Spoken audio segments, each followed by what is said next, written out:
So I spent a couple of days in Świnoujście in Poland. Here we are, myself and my mate Chris, stocking up on some provisions for the next sort of week or so. Base cruise. Chris has joined me on board at this point. He is a developing skipper. He's keen to get some experience. It's a perfect opportunity for him. We're going to be heading ultimately to Bornholm Island. However, we ran into some issues on the initial route and divert via Sassnitz in northern Germany. So yeah, hope you enjoy this video. So it's an early start the next morning, keen to make some miles towards a destination. Poland, goodbye Poland. So we have left Świnoujście.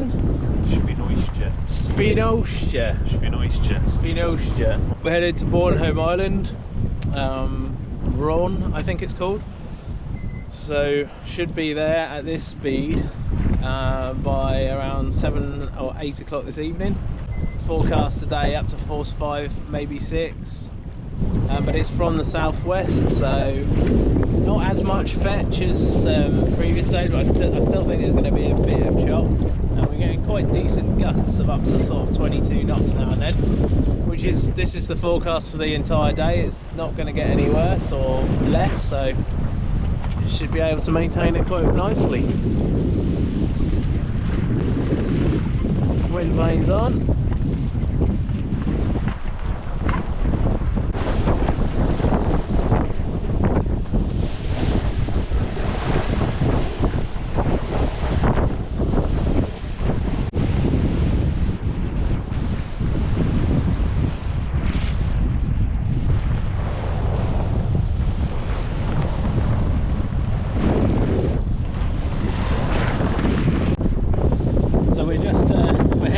Germany, because the downwind sail towards Bornholm was full of complications around nature reserves and restricted zones, so we were skirting around the outside of it, but it was all downwind and it's not very comfortable. So yeah, we're going to head towards the northern part of Rügen Island, and we're going to make a go for Bornholm tomorrow, I think. It's so confusing on the chart. There's so many red lines and boxes and stuff.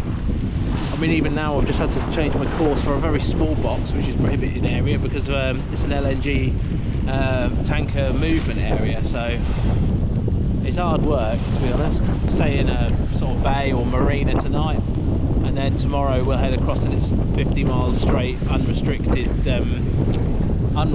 sea route, which is kind of what we want, really.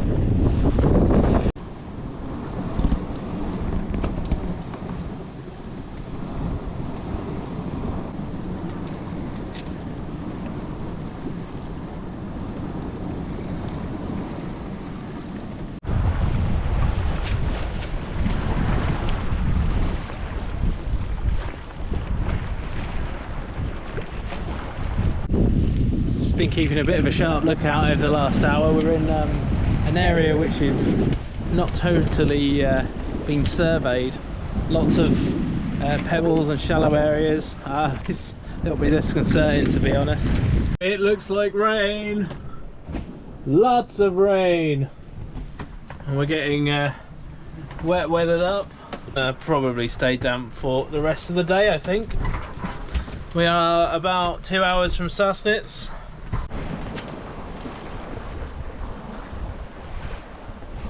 Just been passing through this big area to the east of Greifswalder Egg, which is this little island over there.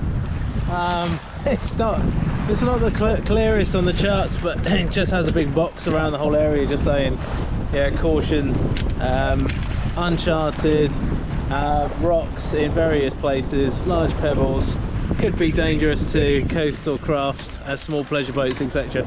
And it extends quite a fair distance offshore, so I've had to be really careful and just slowing the boat down a little bit as we progress through that area.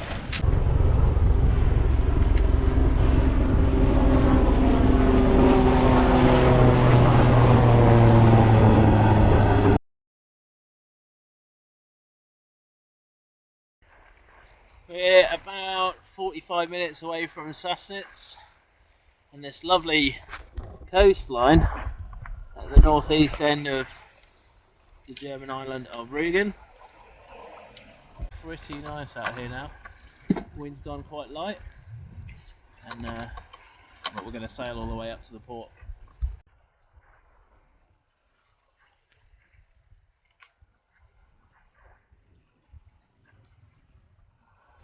We've covered 40 miles today from leaving Poland this morning, and it's 50 miles to Bornholm from here, so we could easily do that tomorrow, which is good.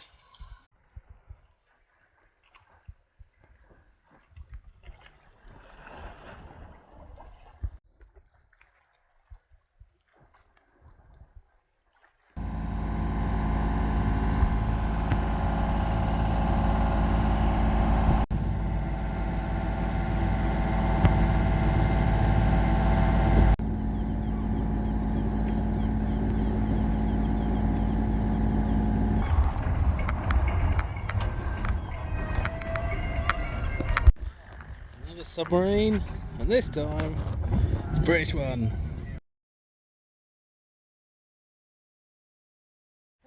Slightly damp this morning. Like that building over there is being held up by wooden pallets. Needs must. These box berths are quite, I think, quite wide. The posts are quite far apart. So coming in here yesterday was a bit interesting. As much as it's, I don't mind a challenge, but when you're doing this mooring in the Baltic between posts, when you're doing it solo, it can be a bit of a bit challenging. It just takes a little bit longer. But when you've got crew, well, I've got my mate Chris on board now. It's made a lot easier, to be honest, because you've always got someone on the stern, someone on the bow line. Just made that bit much more easier. We just left the pontoon at Sassnitz. Bit of a wet and grey morning. We've got the skins on, and a very brief visit here, but we never intended to come here in the first place. It's a stop off en route to Bornholm, and yeah, it's about 50 nautical miles, so another 10 hours. We should be on our approach.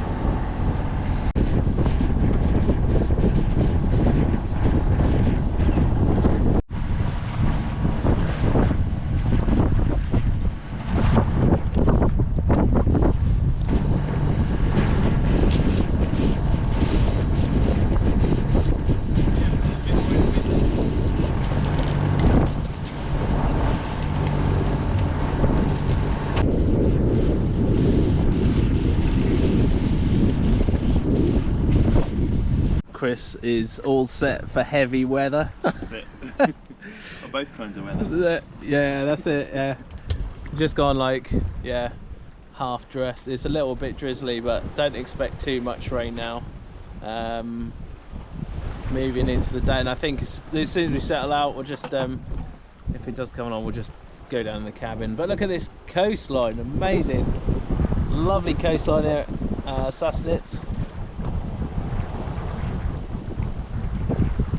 Quite similar to the Dover Cliffs, a little bit.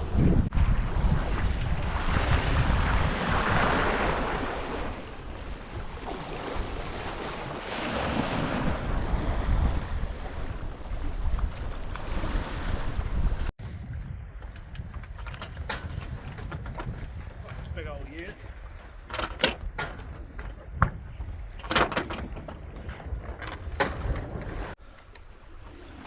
Well, I'm not really any pro on these, but sort of getting there. I think the clue could probably be released a little bit more, but we are kind of running a little bit on a quarter, giving us a little bit of a lift. Very light winds while we're coming around these cliffs. Hopefully that should increase in a little while. Lovely.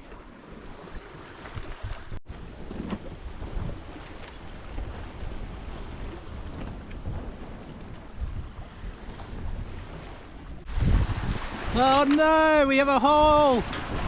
I've blown it out, sort of. I don't think that's got much left in it. It's an old one anyway, but I could take it down and try and repair. Maybe. I've got some repair cloth downstairs. Bugger! Do you know, it's back out. I've just put the pole on. Shame about the spinnaker, but it looks like we could end up with a bit of wind. There's a few rain showers coming in.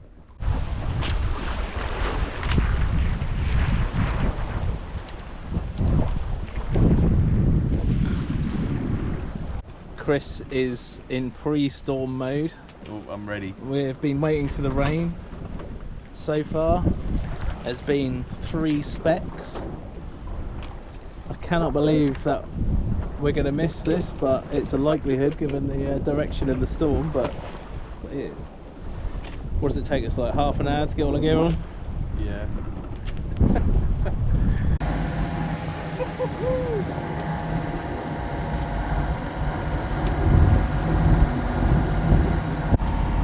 Quite a frustrating sail today. I was really working the boat hard this morning, and yeah, blew out the spinnaker, which is a real downer.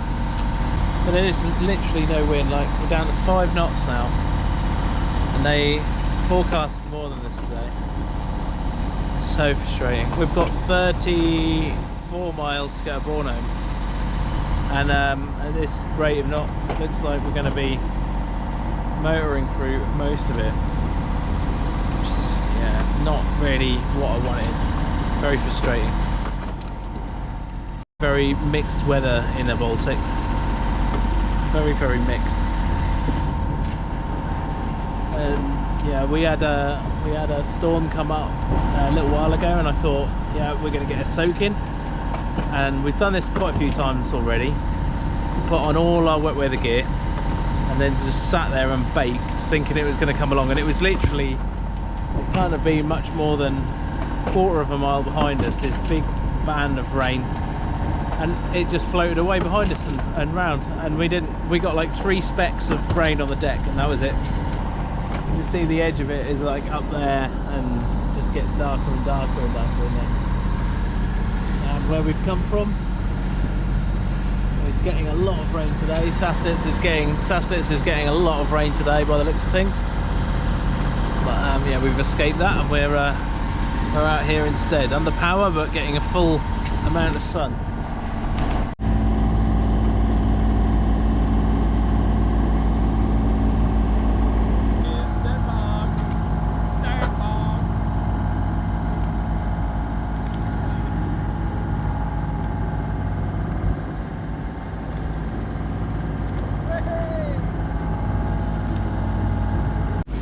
We are approaching Bornholm Island. We've got about 10 miles to run, and heading for Ronnie. I'm going to say Ronnie, it's probably Hron or something like that. In the final part of the 50 miles to Bornholm Island, the wind just started increasing slightly, and we were able to make some way under sail. It was a really nice sort of sight, seeing the island just getting bigger and bigger in the distance. Something we had to be aware of was the large commercial port to the south of the marina, where there's some sort of high-speed ferries that come out of there. But on this evening there was absolutely nothing. We didn't see another vessel all the way into entering the marina.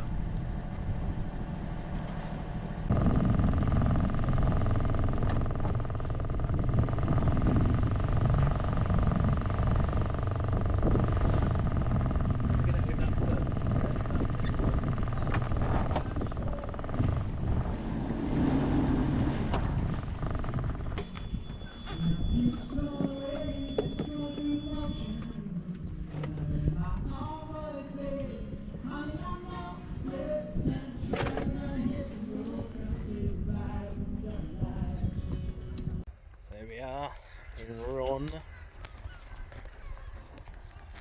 It's arrived.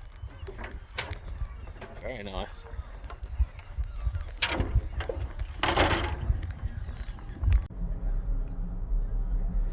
Pay for your stay. 2 nights. Please enter the number of days that you wish to stay in the harbour. 2. 7 to 10. UK. Stow away. So we have just arrived in lovely Denmark.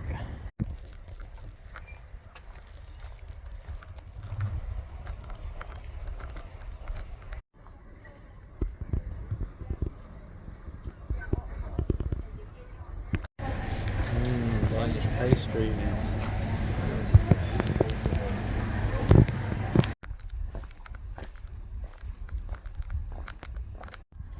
Absolutely amazing.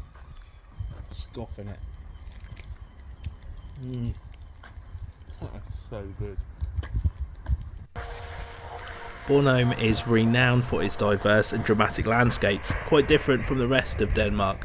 It's also known as the Sunshine Island due to its much better weather than the rest of Denmark. With granite cliffs and rocky coastlines in the north and sandy beaches in the south, with deep forests all across the island, one of which is the largest in Denmark, it makes for quite a decent tourist location. This goes on and on and on. Chris has definitely got a better e-bike than me there. Let's try and catch him up and get this thing going a bit.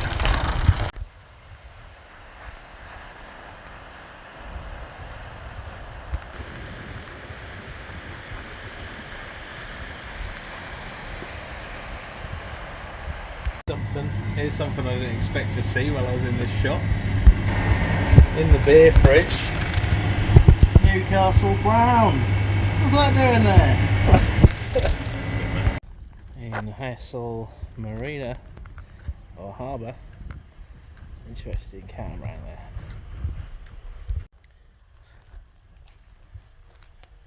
Big like copper plate all the way around that hull. That's mad. What's that doing there? Yeah. Oh yeah, there's more on it this side.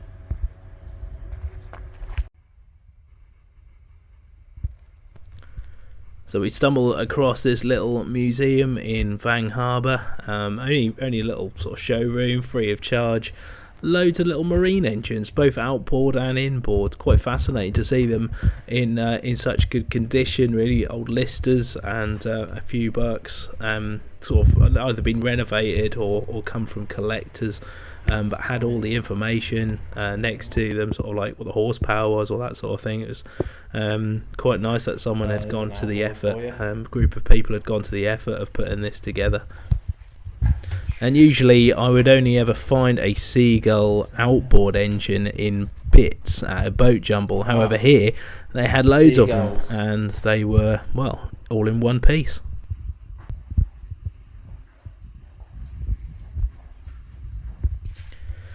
We carried on heading to the north of the island, about a couple of hours on the bike. We were heading for the castle remains of Hammershus.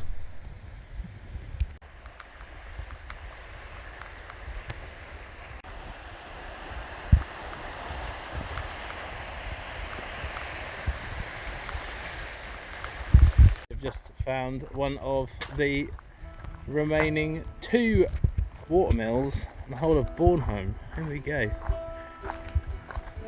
We are just outside of Vang on the west coast.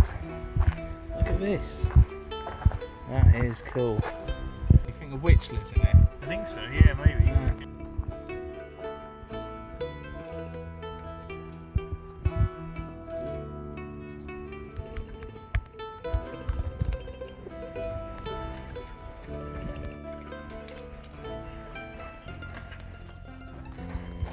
Coming to Hammershus. So if you like your castles, this is a pretty decent visit. Hammershus Castle is one of the most iconic historic sites in Denmark.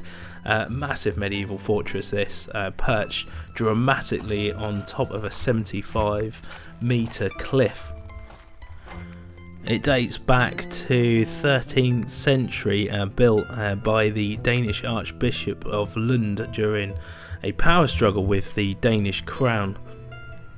It's been the site of quite a number of attacks by both the Danes, the Germans, and even by pirates. Its walls are extremely thick. If you check out some of the ruins, a good couple of metres. After the fortress was abandoned in 1743, locals were allowed to use its stones for building materials, speeding its decay. Preservation didn't begin until centuries later. Much of the castle remains unexcavated or unexplored, meaning hidden chambers and archaeological treasures might still lie beneath the surface. So we are back from a monumental bike ride, which ended up being pretty painful because my battery ran out on it. So I was hauling around this bike with a big lithium battery on the back, and it got quite painful. So the intention is to head to Ystad and start making our way back towards sort of like the west part of the Baltic, Denmark, and try and do some of the Swedish coast, South Swedish coast, and then up through onto the west coast of Sweden, hopefully for a bit. But this westerly wind is being really persistent, and it's picking up in sort of momentum, if you like, very strong sort of middle part of next week, and then it's just very dominant over sort of like, well, the whole of the forecast really. With that in mind, any further progress north on this trip or east is now finished. It's over. I've got to make the decision to start heading back west. So yeah, we'd like to get a couple of city visits in before heading back towards Germany, which would be the target of that would be in a couple of weeks' time. So yeah, that's it. Okay, that's all for now. Many thanks for watching. If you enjoyed this video, give the thumbs up button a click, and that is much appreciated. And leave any comments. I always like to see the any comments coming through, and any questions about stuff you've seen in the videos. I'll try and reply to them as and when. If you want to follow on the progress a little easier, just give the subscribe button a click, and you'll get a little notification when future videos come up. In the next episode, we'll be heading over to Ystad in southern Sweden, where we get stuck there for about 4 days. Some really strong westerlies moving over, and it's kind of half the reason for heading to Ystad was from Bornholm was to make at least a little bit of westerly, but a huge low pressure system coming through again, which covers most of the Baltic. So yeah, we do get stuck there, but with good train services from Ystad means that we've got access to sort of the southern part of Sweden. It's a lovely sort of town is Ystad, so we weren't stuck out anywhere boring as such. Interestingly, a lot of boats come in trying to get in to take cover, so yeah, and that's all covered in the next episode. So yeah, keep an eye out for that, and I'll see you all then. Cheers.